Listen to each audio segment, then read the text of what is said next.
Hello, everyone. This is Mike Neal again. I'm here for part 2 of structural equation modeling and likelihood.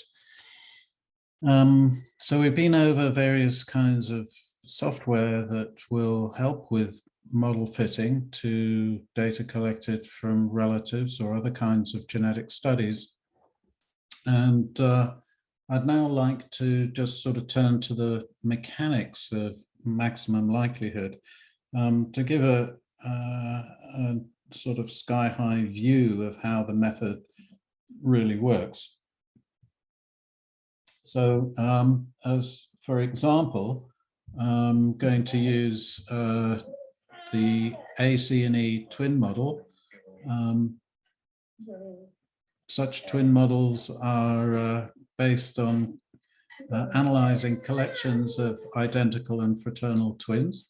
And this here is a pair of identical twins who happen to have been gifted to me as grandchildren after a career of working more than 40 years in twin research. No sign of twins in either family until these two MZs came along. So a structural equation model for twin data is fairly easy to put together and doesn't require a whole lot of hoops or hurdles. The trick here is that in the path coefficients model, we see the diagram having A, C, and E variance components for the phenotypes of a pair of twins. And we model this as regressions upon the latent, i.e. unobserved factors for additive genetic A, common environment C, and unique or individual environment E, pieces of variance. And we know from biometrical genetic theory in a previous lecture that the expected covariance between additive genetic factors for MZ twins is 1, and for DZ twins on average is 0.5. The individual specific E component of this model is, of course, by definition, uncorrelated between twins. And application of this model gives 3 expected covariances.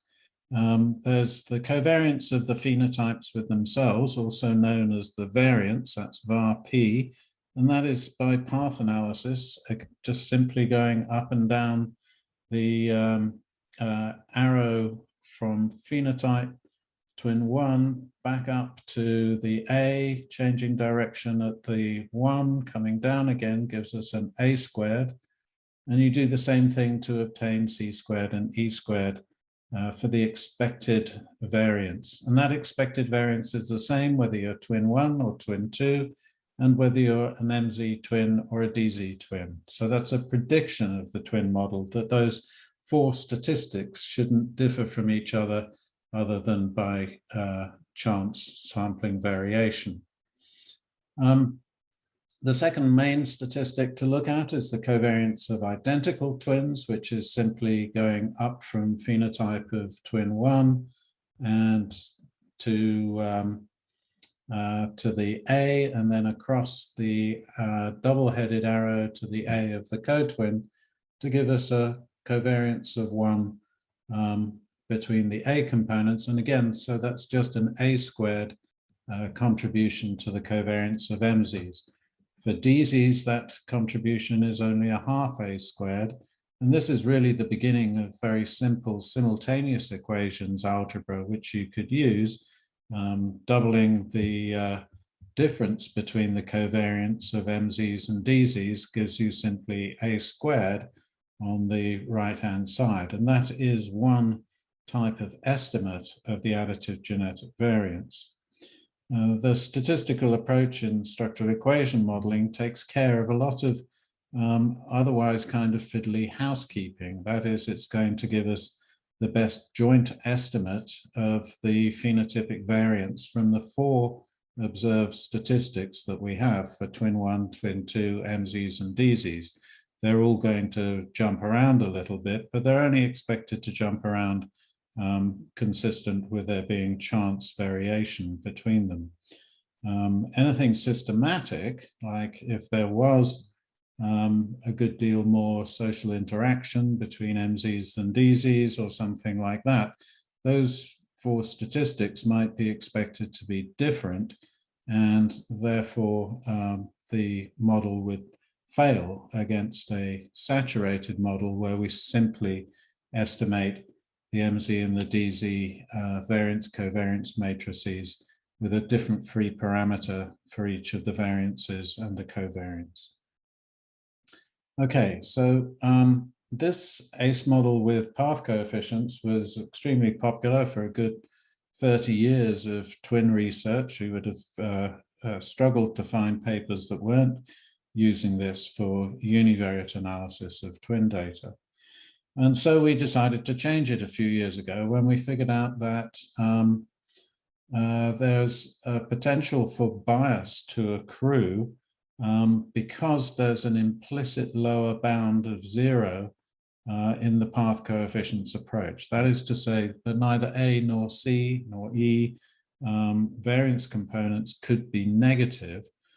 And that's actually a little bit of a problem, because if you imagine under the null hypothesis that there's absolutely no A in the real world, and you were to conduct the study, you would see that the expected values of the MZ and the DZ covariances were the same, and that half the time we would expect a little bit bigger MZ covariance, and half the time we would expect a little bit bigger DZ covariance. But all those times where the DZ covariance was bigger than the MZ covariance, the estimate of A in the path coefficient model would simply be coming out as 0. And when you take the average of a lot of little estimates, 0.05, 0.1 or whatever, and then half of them are at zeros, of course you end up with a positive bias to that variance component. And so to avoid this in future studies, directly estimating as free parameters, in blue lettering here again are the free parameters, VA, VC, and VE, but without preventing them from going negative, avoids that potential upward bias in the estimates of additive genetic and common environment variance. So, what exactly is going on with the likelihood of the data here? So, we're going to be presenting the computer with kind of a flat file, if you like, with each row being a different twin pair, and the two columns being the columns of twin 1 and twin 2 phenotypes. And there would be two such files, one for identical twins and one for the fraternal twins. So we'll handle this in a multiple group structural equation model, where the likelihood of both groups is considered during optimization. So it's going to change the VA, VC, and VE parameters in order to best fit not just the MZ data, but also the DZ data. And an advantage of this multi-group modeling approach is that it'll take appropriate notice of differences in sample size between the MZ and the DZ groups, as well as, say, differences if twin 2 is not present for a number of the twins. That, again, is not really a problem for the maximum likelihood approach. So it is maximum likelihood under multivariate normal theory. We expect that these complex traits are influenced by myriad causes, lots and lots of different genetic variations out of 3.1 billion base pairs in our genome, and lots of tiny little environmental events, and that each of these things only has a very small influence on the phenotype, but this accumulation of lots of small effects gives us the central limit theorem that we would expect a normal distribution. And so the normal theory provides a very good framework within which to analyze data collected from twins. And it can also be extended to deal with traits that are thought to be normally distributed under the hood, but our measurement has only given us, say, a diagnosis of major depression or not. Okay, so supposing we're doing this and we just sort of preliminarily look at the data and look at the correlations for the MZ and the DZ twins and find out that they're 0.8 and 0.5 respectively.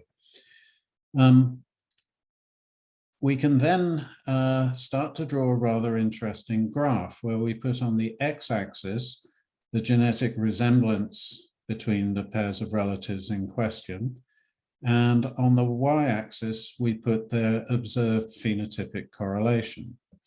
And if our additive genetic shared environment specific environment model is correct, and for example in this particular pair of cases, what we can do by extending the regression line drawn from the DZ twins to the MZ twins, but extend it back to the y-axis, and the point where it intercepts the y-axis is going to be making a prediction about the resemblance between unrelated individuals reared at the same age in the same household, as if they were twins, but they're completely unrelated persons. But we would, for this trait, according to this model, make a prediction that we should see a 0.2 correlation for those adoptees. And this is one of the sort of beautiful things about genetic theory, is that once you start getting a handle on additive genetic variation, you can make a lot of predictions about variation for different types of relatives. So half sibs ought to be coming along about halfway from the 0.2 to the 0.5 mark, i.e. about 0.35 is what we would expect for half sibs. And again, something less than that, about 0.275 for cousins, for example. So a plus of getting hold of variance components, and if the simple genetic model is correct, is that it can predict a wide variety of other phenomena. So that's kind of all very well as long as the correlations actually match the model, but sometimes those correlations might not be consistent with the A, C, and the E model. And here's one such example where, again, the MZ correlation is 0.8, but this time the DZ correlation is less than half the MZ correlation at 0.3.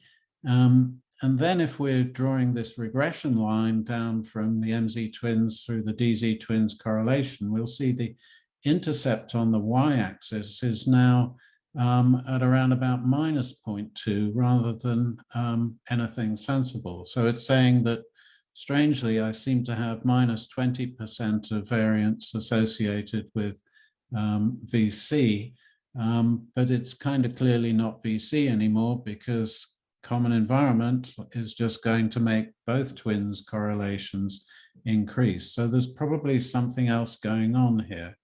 And of the various things that might be going on, a simple one is that there may be dominant genetic variants at the loci that cause variation in this particular trait. And by dominance variation, we just mean interaction between alleles at the same locus. So having a different genotype for the two alleles at a particular locus may be giving you a score that is not halfway between little a, and big A, but somewhere other than the midpoint of those two phenotypic scores. And that would have to be happening at a large number of loci in order to accumulate dominant genetic variation in an appreciable amount. And so it may not just simply be dominant genetic variation. It may be that there's non-additivity at the genetic level between different loci across the genome, what is known as epistasis, or if there's a very large number of such loci interacting, that has been dubbed emergenesis by David Licken rather a long time ago.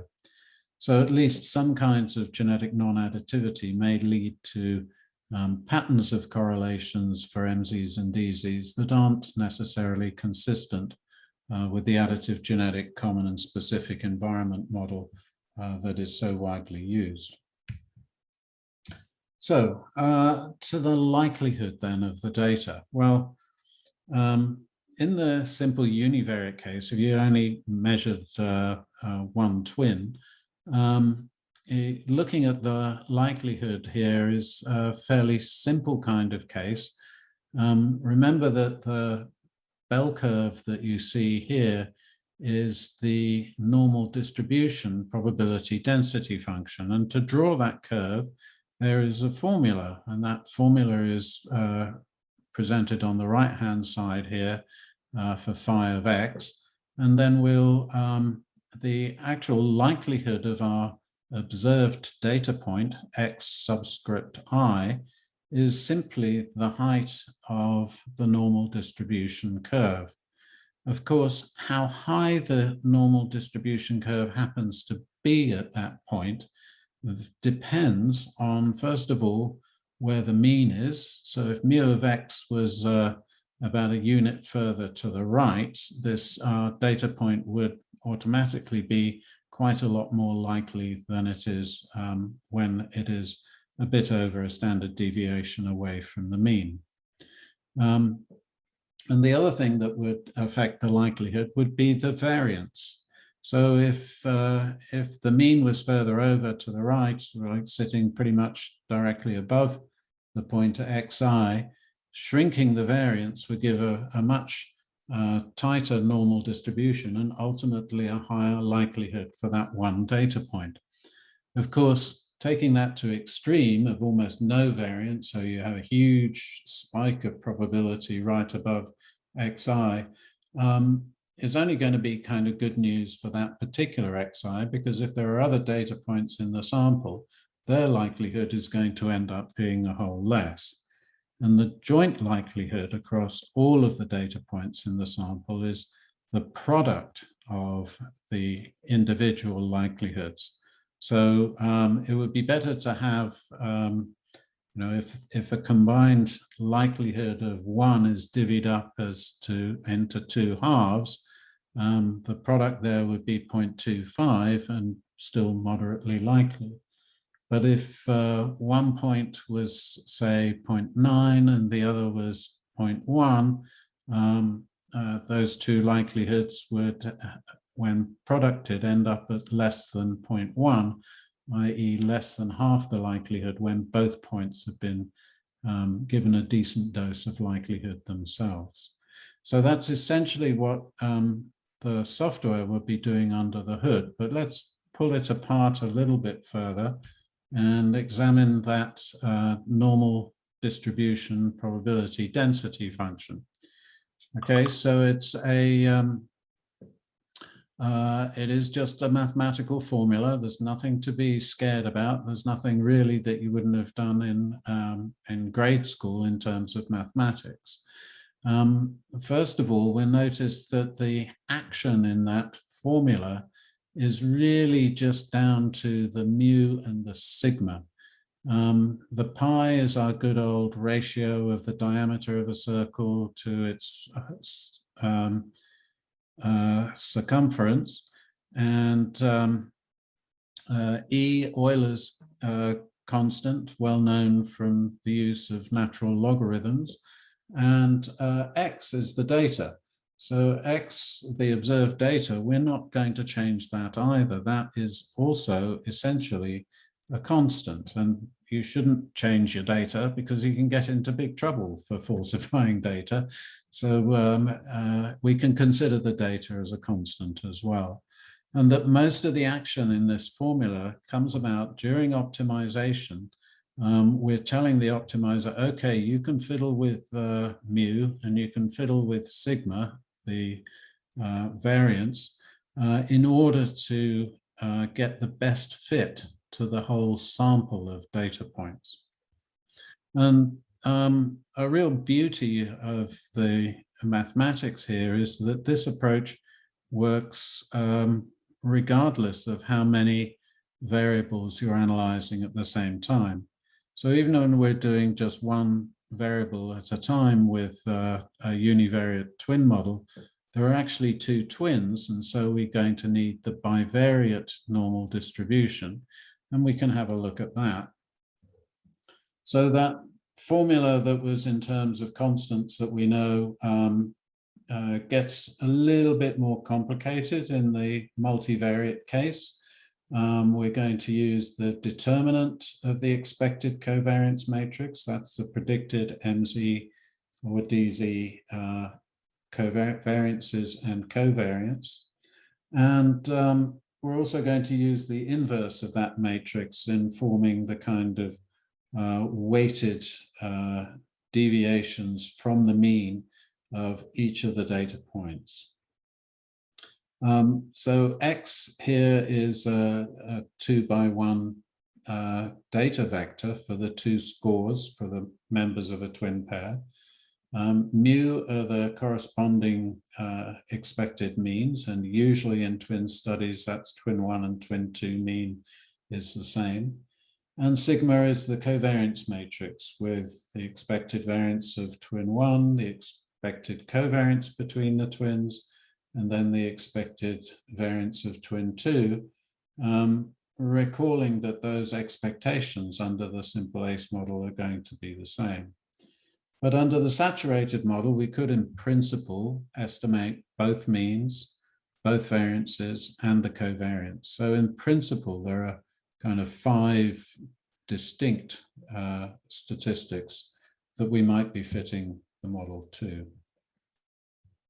And what does that likelihood look like? Well, in this figure, I've shown on a wireframe plot the bivariate normal density function for particular values of the variances in each dimension, and for a particular value of the covariance between the dimensions. This is fairly strong covariance here. I think a correlation of 0.8 to generate this figure, and with variances that are around 1. What this has done, you'll note, is that for this example pair of points, x1 and y1, x1 is about 1.5 standard deviations above the mean, and y1 is about minus a standard deviation below the mean. So this is kind of a discordant pair of data points for under a model that says that there's actually fairly high correlation between the data points. So that makes this particular point, and you may be able to just see a little dot of purple that is supposed to represent the height of the bivariate normal wireframe plot at that particular point. But this is an unlikely pair, so it's got rather a small likelihood. If we instead look at a pair that are fairly concordant for their values, in this case, they're both values are fairly near 0. This gives the this particular pair a much higher likelihood, represented by the vertical purple line. Of course, in practice, yes, the software may be going through the entire list of a row of data for each pair of points separately, but at the end of the day, it multiplies all of those likelihoods together. So the real job of the optimizer is to kind of fit, to the best of its ability, all of the data in the sample. And that is why we end up with maximum likelihood estimates that are based on the data of everyone in the sample. Another thing that's worth noting here is that in the event that there's some missing data, for example, twin 2 didn't show up for your MRI study for a number of pairs of twins, or if you had a longitudinal project where there was some dropout as the study went through its repeated waves of assessment, maximum likelihood has got some inbuilt features that make it particularly useful for handling missing data. And indeed, what one would do is simply add the likelihood for a univariate normal in the case of an unmatched twin pair, but also use the likelihood from the bivariate normal for those pairs where both members have showed up for the study. So that's sort of one convenient feature of maximum likelihood, is the way it handles missing data under many different mechanisms of missing data, although some of them may need to be specifically modeled to understand why the data are missing on particular occasions. But the other thing that we like about maximum likelihood estimation is that the estimates have really nice statistical properties. And property one is that as your sample size gets bigger and bigger, the error on the estimate decreases to essentially nothing. So we say that maximum likelihood estimates are asymptotically unbiased, meaning with an infinite sample size, there is no bias, which is a nice property to have. The maximum likelihood normal theory that we're using here has that property, but it's not the only type of estimator that could have been used.